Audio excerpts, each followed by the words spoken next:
안녕하세요, 아저씨입니다. 오늘은 제가 예전부터 한번 하고 싶었던 얘기인데, 영어 공부 얘기 한번 해보도록 하겠습니다.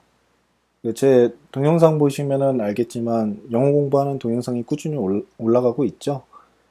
그게 다 제 트라우마 때문입니다. 제 여기 제목도 보이시겠지만, 영어 공부 열심히 해라. 나처럼 나이 처먹고 피똥 싸지 말고. 제가 진짜 영어 때문에 피똥 쌌습니다. 피똥 쌌어. 스트레스 너무 심해서 암 걸린 것도 영어 때문인 것 같아. 한 30%는. 저 영어 관련해서 하고 싶은 거는 결론부터 말씀드릴게요. 영어는 텍스라는 거예요. 텍스.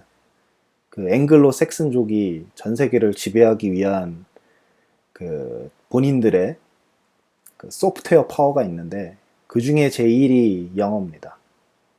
그 곰곰이 생각을 해보자고요. 한국에 있는 사람들 되게 똑똑하거든요. 공부 잘해. 근데 영어가 안 돼. 그러면은 우리나라 같이 이렇게 수출 의존적인 국가에서는 살아남을 수가 없어요. 뭐 좋든 싫든 간에 우리 물건을 사줄 놈들의 말을 배워야 되거든요. 그래 뭐 걔네랑 우리랑 대등하다고 치자. 근데 이미 학계는 영어가 꽉 잡고 있어. 뭐 논문 다 영어로 내잖아요. 유명한 뭐 IEEE 뭐 이런 거에 한글로 내는 사람 없잖아. 그러면은 그냥 다 영어를 쓰기 위해서 그 사람들이 또 본인의 시간을 그 할애를 해야 됩니다. 즉 연구자가 영어가 모국어였다면은 그냥 막 쓰면 되는데 이놈의 모국어가 코리안이고 뭐 재패니즈고 이러다 보니까 그걸 또 영어로 바꾸는데 본인의 그 소중한 시간을 써야 된다는 거예요. 예를 들어서 본인의 진짜 자기가 귀중한 시간에서 25%를 영어 번역하고 영어를 공부하는 데 쓴다고 쳐봅시다. 그러면은 우리 그 양놈들하고는 영어가 모국어인 양놈들하고는 나는 75%의 힘밖에 못 쓰는데 이 양놈들은 그냥 자기 100% 풀파워 이렇게 쓰면서 경쟁을 하는 겁니다. 이 전 세계적인 범지구적인 무한 경쟁의 시대에서. 아, 이 텍스가 무서운 게 텍스에는 두 가지가 있어요. 직접세랑 간접세 아시겠지만 만약에 여러분들 업무에서 영어를 쓰시는 분이라면은 이 직접세가 느껴질 겁니다. 그래서 저처럼 공부를 할 수밖에 없어요. 좋든 싫든 해야 돼. 왜냐하면 먹고 살아야 되니까. 이 세금을 이제 직접 두들겨 맞는 거죠. 우리 자동차세나 재산세 내듯이. 근데 이 무서운 거는 간접세예요. 여러분들 부가가치세 혹시 아세요? 그 물건 부가가치세 대상에서는 그 물건값의 10%가 부가가치세로 이렇게 측정이 돼서 우리가 추가로 비용을 지불하고 있는데 사실 그게 그냥 최종 소비자 가격이라고 다들 그냥 심리적으로 생각을 하기 때문에 뭐 그냥 뭐 그런가 보다 하고 살아요. 하지만 예전에 지금 말고 예전에 아웃백 같은 데 가면은 이 새끼들이 3만 원짜리 먹었더니 부가가치세 10%더 받고 이랬거든. 막 결제할 때는 3만 3천 원 내야 되고. 어, 간접세가 무서운 이유가 자기가 그걸 내는지도 모릅니다.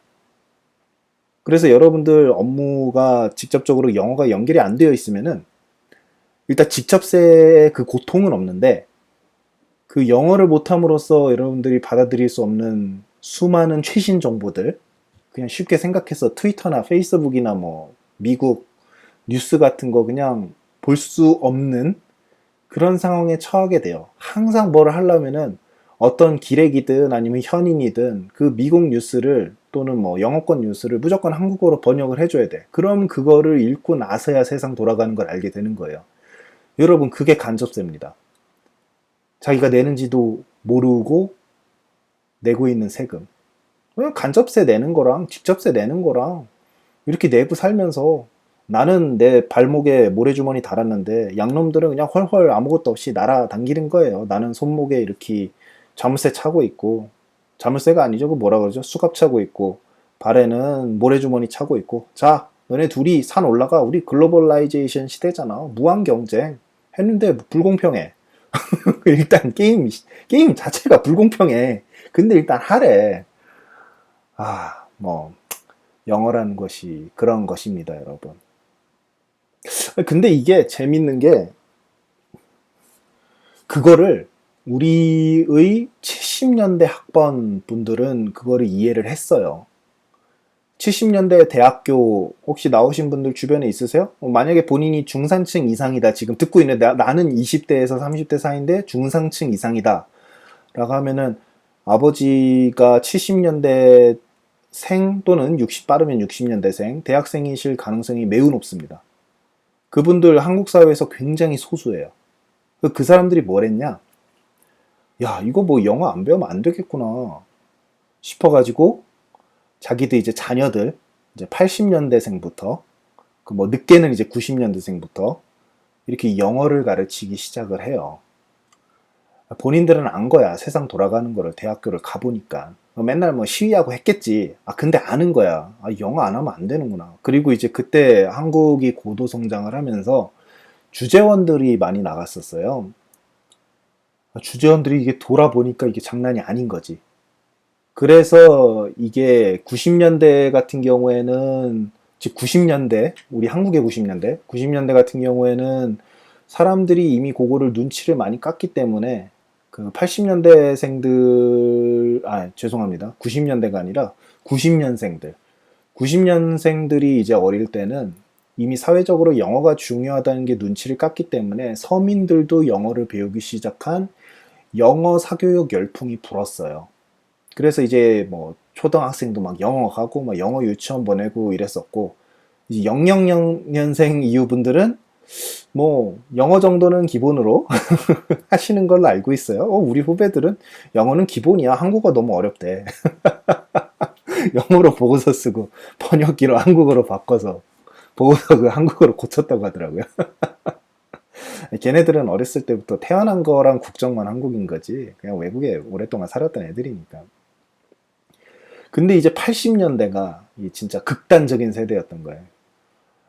80년대생 중에서 영어를 어렸을 때부터 배우신 분들은 집이 좀 사시는 분일 겁니다. 아버지가 70년대 대학생이셨거나, 저희 아버지는 대학생 아니었습니다.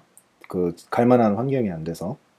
또는 그런 엘리트 계층이셨거나 아버지가, 또는 그렇지는 않지만 주변 사람들을 보고서 빨리 그 대열에 참여한 분들일 거예요. 예. 그래서 80년대생의 영어 격차는 엄청납니다. 배운 놈들은 진짜 옛날부터 배웠고, 안 배운 놈들은 배운 적이 없어. 아저씨의 이제 얘가 여기 나오는데, 제가 영어를 처음 배운 게 중학교 2학년 때예요. 그때 그 학교에 영어 수업이 있었어요. 그때 처음 해본 거예요. 근데 이제 뭐 헬로 주디라는 거를 쓰라는 게 아직도 기억나는데, 제가 대문자 소문자를 몰라가지고 그냥 막 섞어서 썼던 게 아직도 기억이 나요. 예를 들어서 헬로 주디 할 때 주디에서 뭐 U를 그리고 D를 대문자로 쓰고 뭐 J랑 Y는 소문자로 쓰는 거고, 그러니까 대소문자 개념 자체가 없었던 거지. 그리고 아시겠지만 당시에는 인터넷이 발달한 시대가 아니었기 때문에 만약 영어를 배우고 싶으면 정말 외국 사람을 찾아야 돼. 주변에서.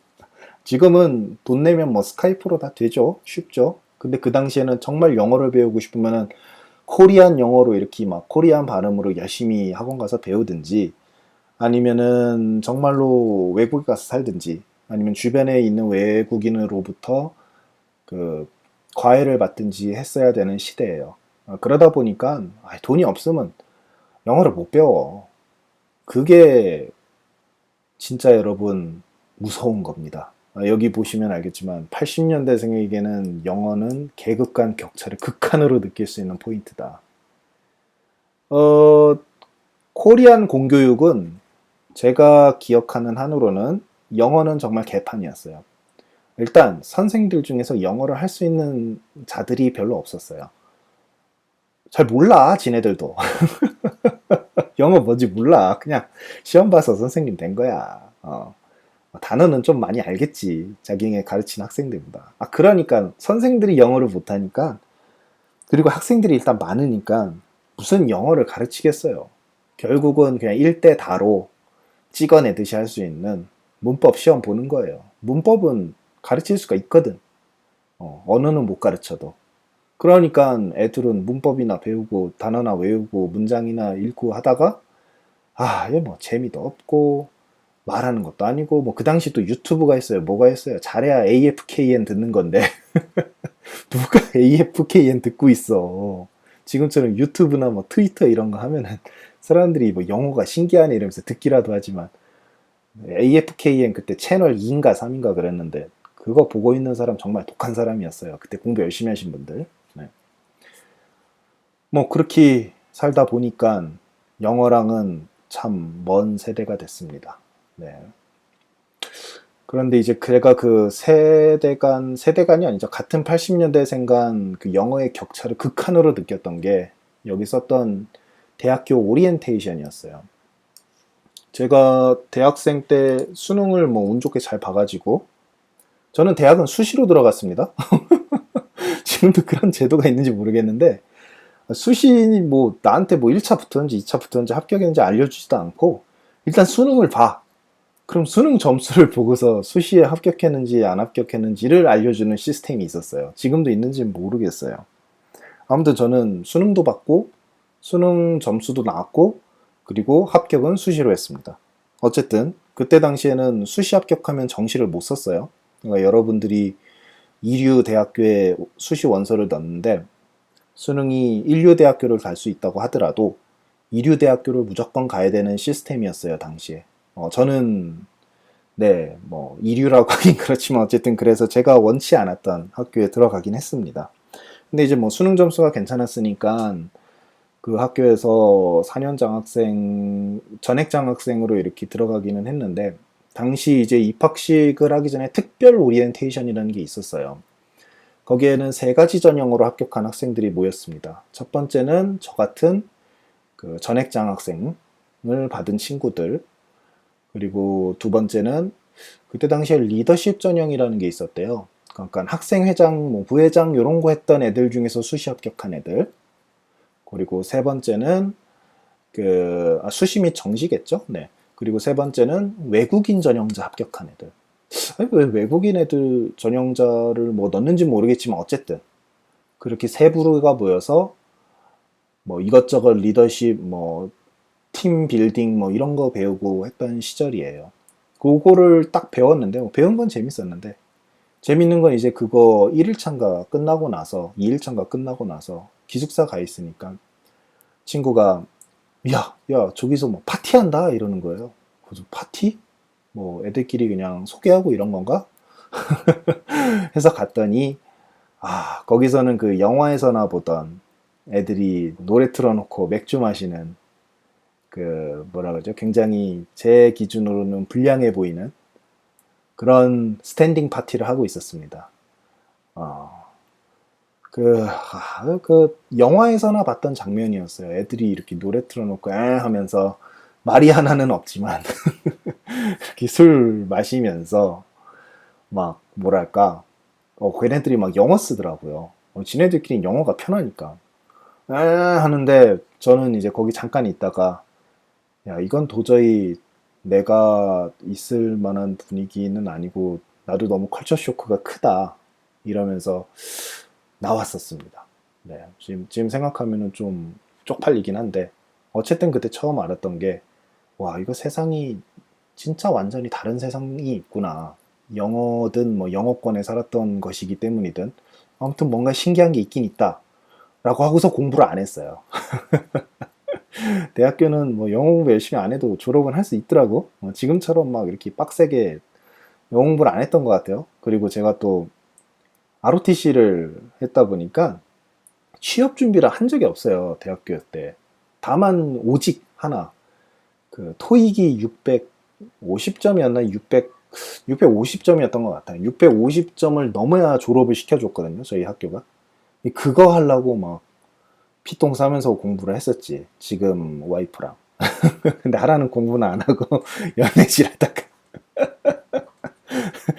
어, 네 그래도 간신히 650점 맞았습니다. 처음에는 신발 사이즈가 나왔는데 토익 점수가 뭐야 이러다가 만점이 뭐 900이야? 3분의 1도 안 나왔어? 이런 시절이 있었어요. 네. 뭐 그래도 어차피 군대 갈 거니까 650 맞았으면 졸업을 하면 되지 라고 해서 졸업을 했는데 와 이게 진짜 인생의 최악의 그 터닝 포인트 중에 하나였습니다. 그렇게 영어 공부 마치고 군대 갔다가 군대 가서도 저는 그렇게 막 공부 열심히 안 했어요. 왜냐하면은 제가 군 복무하면서 이렇게 장교로서 사는 것에 대해서 굉장히 자부심을 갖고 있었기 때문에 그 원래 머리 멍청한 애들이 쓸데없이 자부심만 강하잖아. 제가 약간 그런 캐릭터였기 때문에. 그리고 우리 중대장도 막 토익도 못 보러 가게 하고 그랬어. 왜냐하면 토익 보는 데가 우리 이수 지역 넘어서였거든. 아, 미친놈이. 물론 그게 규정에 맞지만 그래도 제대해야 되는데 토익 점수는 좀 있어야 될 거 아니야. 아무튼 미친놈 때문에 고생 많이 했네. 네, 아무튼 그분은 그분이고 저도 공부 안 했죠, 솔직히. 영어 뭐 이렇게 많이 필요하다는 거 몰랐으니까. 그런데 이제 뭐 그렇게 준비가 잘 안 돼 있다 보니까 뭐 어디 회사를 쓰나 족족 다 떨어지는 거예요. 그냥 막 다 떨어져. 진짜 난 깜짝 놀랐어. 내가 뭐 하자가 있는 줄 알았어. 우리 아버지 빨갱이 아닌데? 아직도 그런 연좌제가 살아있나? 왜 나한테 이러지? 아이씨, 이러고 대한민국 더러워 멸망시켜버리겠다 이런 생각, 극단적인 생각까지도 하다가 뭐 운 좋게 커다란 회사 하나 들어갔습니다. 그래서 사람을 많이 뽑다 보니까 거기에 황소의 털 하나가 있든 없든 큰 차이가 없듯이 제가 그 털 하나로 들어갔습니다. 그리고 나서 이제 회사를 들어가니까 알았어요. 와, 이 영어가 진짜 중요한 거구나. 일단은 사장님, 뭐 전무님, 부사장님 다 외국에서 공부하신 분들이. 자기네들끼리 막 연구실 막 친구야. 보니까 친구 뭐 선후배 뭐 이런 거. 뭐 UCLA 나오고 뭐 다. 가지고 오씨 쩌는데? 그러니까 그 사람들이 막 연구하고 이럴 때는 어차피 코리안 스튜던트가 뭐 알겠어요. 그냥 한국에서 영어 배워서 그냥 공부 잘하니까 서울대 갔다가 그런 데 가는 건데. 그냥 뭐 쩔이었겠지. 영어도 잘 못하고 돈도 없고. 아 근데 이제 그분들이 한국에서 또 사회적 지위가 높고 또 본인들 이제 어렸을 때 영어를 이제 젊을 때 미국 가서 고생하면서 영어를 배웠더니 아 뭐 영어 회의만 하면은 신이 나.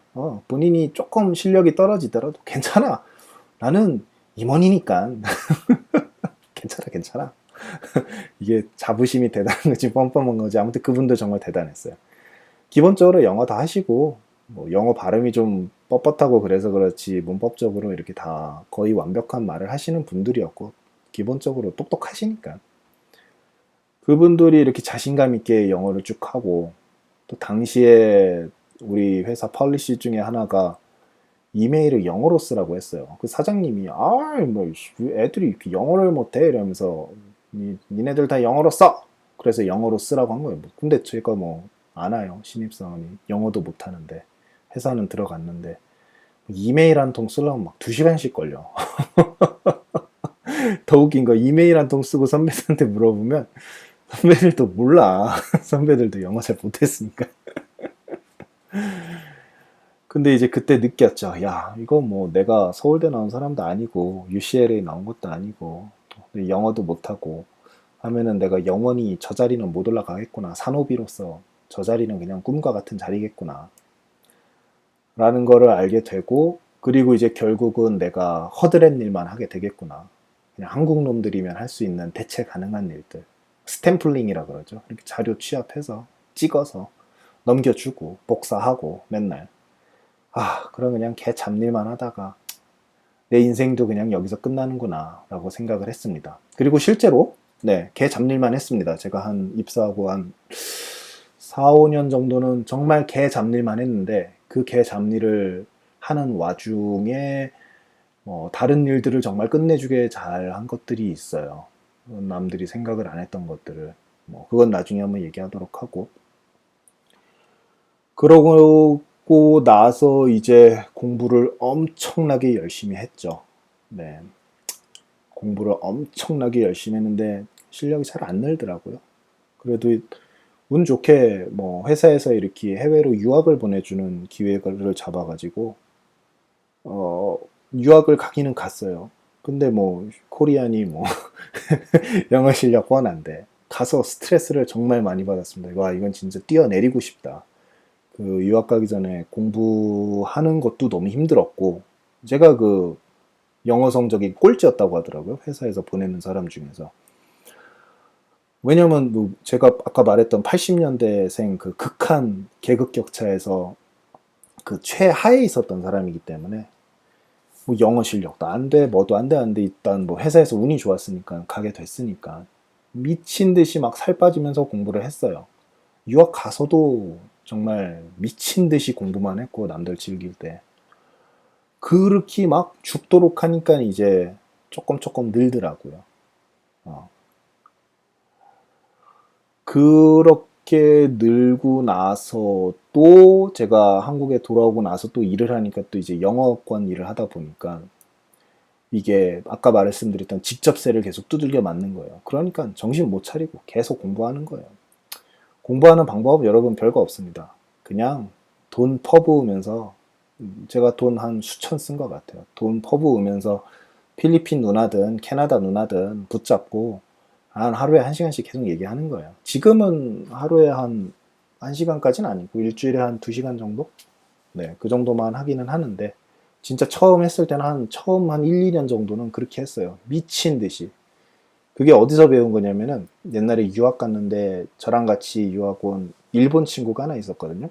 걔가 잘 못했어요, 영어를. 뭐 일본인들 영어 수준 아시잖아요.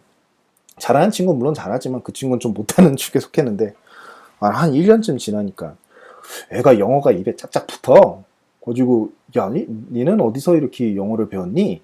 라고 물어보니까 내가 뭐 이 필리핀 무슨 전화 영어를 하는데 하루에 1시간씩 내가 술을 먹든 뭘 먹든 행장했다. 걔가 술 많이 먹었거든요. 근데 정말 걔가 미친놈처럼 그걸 하더라고요, 1년 동안. 그걸 보고 제가 감명을 받아서 바로 그게 어느 업체냐 한번 물어본 다음에 뭐 그 업체든 뭐든 막 써가면서 돈을 퍼부었습니다. 그렇게 1년 이상을 하니까 말문이 조금 트이기 시작했고 그래서 이제 유학이 끝날 때쯤에는 영어를 조금 하기 시작했어요. 그리고 이제 유학이 끝나고 회사 돌아오고 나서는 개인적으로 여전히 영어 공부는 계속 하는 거고 그렇게 벌써 한 5년째를 하고 있습니다. 여러분 제가 좀 근성이 강한 듯합니다. 갑자기 자랑해서 생뚱맞게 자랑해서 미안한데 제가 뭐 다른 건 잘 모르겠고 근성은 좀 남보다 강합니다. 제가 뭐 하나 한다고 하면 끝까지 하는 스타일이라 아, 영어를 지금도 이렇게 하고 있죠. 그래서 근데 영어라는 게 언어다 보니까 확실히 느끼는 게 알면 알수록 나의 무지를 많이 알게 돼. 아, 되게 부끄러워요. 처음에는 내가 영어 실력이 조금 좋아지면 예 하면서 내가 그래도 이게 또 되는구만 이렇게 생각을 많이 했는데 이게 많이 영어를 접하고 많이 하다 보면은 나는 진짜 아는 것도 없고 이러저러 이러면서 좀 자괴감에 빠질 때가 많지만 그럼에도 불구하고 포기하지 않고 계속하기 위해 노력을 하고 있습니다. 어, 아까 영어 관련해서 텍스 얘기는 했었고 여러분 혹시 짐 로저스 형님 아세요? 지금은 좀 개소리를 많이 하셔가지고 그 명성이 많이 깎이셨는데 저는 개인적으로 이 형님 좋아합니다. 뭐랄까 약간 그 개소리하는 스타일이 기발해. 남자답고 기발하고 이 사람 재밌어요. 위트도 있고 어쨌든 그분이 했던 말 중에서 하나가 영어랑 중국어는 머니 랭귀지이기 때문에 반드시 배워라 라고 말씀하셨어요. 이 형님 지는 영어 모국어로 쓰면서 너무 불공평한 거 아니야? 근데 어쨌든 그분이 하신 말씀이 미국과 중국이야말로 세계 최대 그 GDP를 가진 국가이고 결국은 언어는 돈 내는 놈이 그 돈 받는 놈이 돈 내는 놈 걸 배우는 거지 절대로 그 역전은 일어나지 않는 거예요. 뭐 곰곰이 생각해보자. 우리가 예를 들어서 요즘에 한국 회사들 베트남에 많이 가 있잖아요. 한국 사람들 베트남어 배웁니까? 가끔 배우지. 가끔 취미 삼아서 아니면은 뭐 노사 관계 때문에 가끔 배우지만 실제로는 베트남 애들이 한국어를 배워요. 왜냐?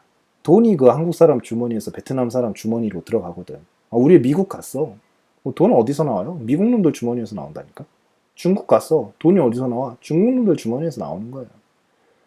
그래서 저는 이 몸에 붙은 텍스, 덕지덕지 붙어 있는 텍스를 줄이기 위해 영어를 열심히 했고 중국어도 열심히 했습니다. 그 사이 요즘엔 좀 시간이 없어서가 아니라 일 때문에 바빠서 많이 못했었지만 지금 쉬는 동안은 좀 해줘야 될 것 같기는 해요. 아, 아까 영어 할 때 피똥 싼다고 했죠. 여러분, 그 피똥 싸는 게, 그, 이렇게 묘사를 하기 위한 언어적인 표현이 아닙니다. 정말로 피똥을 싸요. 그 왜 피똥을 싸는지 아세요? 그 옛날에는 피똥이 그 먹을 거 없어가지고 이렇게 막 나무줄기 같은 거 캐먹고 구황작물 먹고 이러다가 그게 이게 섬유질이 많다 보니까 나오면서 이게 항문을 찢으니까 이게 피똥을 싸는 거였는데 공부를 진짜 미친 듯이 하면은 젊어서 말고 특히 나이 들어서 공부를 미친 듯이 하면은 앉아있는 시간이 너무 기니까 그 엉덩이에 치질이 생겨요. 그 영어로 치질이 뭐냐? 헤모로이드라고 하거든요. 그게 라틴어에서 온 건데 헤모가 피, 우리 그 헤모글로빈 할 때 피, 그 헤모고 로이드가 아마 이렇게 밖으로 쏟아진다 이런 뜻이었을 거예요. 그 피를 쏟아내는 거다. 그게 치질이다. 그래서 영어 공부를 열심히 하면 치질이 온다. 뭐 이상한 논법이긴 한데. 아무튼 여러분 제가 하고 싶은 말은 뭐 그게 맞다는 건 아니고 피똥 쌀 만큼 공부를 열심히 하셔야 된다는 겁니다. 헤모로이드, 응? 헤모로이드 잊지 말고. 자, 뭐 한 계단이라도 좀 올라가려고 하다 보니까 이렇게 세상 열심히 살다가 정신이 나가서 지금은 개소리를 짓고 있습니다. 이 유튜브 길어서 볼지 모르겠어요, 사람들. 안 봐도 괜찮아요. 뭐 누가 본다고 짓나요? 그냥 짓고 싶어서 짓는 겁니다. 여러분들 재미있으셨으면 좋아요, 구독. 뭐 재미없으셨으면 이제는 안녕, 빠이빠이. 나중에 또 봐요. 감사합니다.